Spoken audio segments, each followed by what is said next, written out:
Hi எல்லோருக்கும். நான்வெஜ்ஜுக்கு tough கொடுக்குற மாதிரியான ஒரு சோயா சங்க்ஸ் வறுவல் செம்ம ஃப்ளேவர்ஃபுல்லாக டேஸ்ட்டாக இருக்கும். குயிக்காக செஞ்சிடலாம். டெய்லி ஒரே மாதிரி பொரியல் கூட்டுன்னு செஞ்சு போர் அடிச்சிச்சுன்னா இந்த ரெசிபியை ட்ரை பண்ணி பாருங்கள். செம்ம டேஸ்ட்டாக இருக்கும். எங்கள் எல்லாரோட ஃபேவரட் எங்கள் வீட்டில் நான் அடிக்கடி செய்கிற ரெசிபி. இது பண்ணுறதுக்கு ஃபஸ்ட்டு நான் 1 கப் சோயா சங்க்ஸை நல்லா ஹாட் வாட்டரில் போட்டுட்டு அது நல்லா தண்ணியெல்லாம் ஸ்க்யூஸ் பண்ணி எடுத்து தனியாக எடுத்து வச்சிடணும். அடுத்து ஒரு கடாயில் கொஞ்சமாக எண்ணெய், 1 டீஸ்பூன் சோம்பு, அடுத்து ஒரு சின்ன துண்டு இஞ்சி, 2 பல் பூண்டு, ஒரு குட்டி பச்சை மிளகாய் நல்லா இடித்து சேர்த்துக்கலாம். அது எண்ணெயிலேயே நல்லா ஃப்ரை ஆகணும். செம்ம ஃப்ளேவர் கொடுக்கும் இது. அடுத்து ஒரு பெரிய சைஸ் வெங்காயம் நல்லா இந்த அளவுக்கு வதங்கணும். வதங்கினதுக்கப்புறமா ஒரு சின்ன துண்டு தக்காளியை நல்லா கைட்டை மேஷ் பண்ணி சேர்த்துக்கணும். அடுத்து காரத்துக்கு கொஞ்சமாக தனி மிளகாத்தூள், கரம் மசாலா, நான் வந்து சிக்கன் மசாலா சேர்த்துருக்கேன். நீங்கள் சிக்கன் மசாலா வேணும்னா மட்டன் மசாலாவும் சேர்த்துக்கலாம்.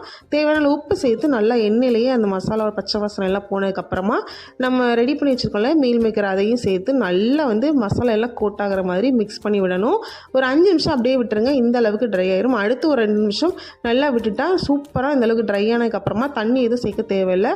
கடைசியாக கொஞ்சமாக நறுக்குன்னு கொத்தமல்லியில் சேர்த்து நல்லா பரட்டி எடுத்துட்டிங்கன்னா செம்ம டேஸ்டான ஒரு சோயா சங்க்ஸ் வறுவல் வந்து ரெடி ஆயிடுச்சு. இது சாம்பார் சாதம், தயிர் சாதத்துக்குலாம் அட்டகாசமாக இருக்கும். கண்டிப்பாக ட்ரை பண்ணி பாருங்கள். வீடியோ பிடிச்சிருந்தா லைக் பண்ணுங்கள், ஷேர் பண்ணுங்கள். தேங்க்யூ.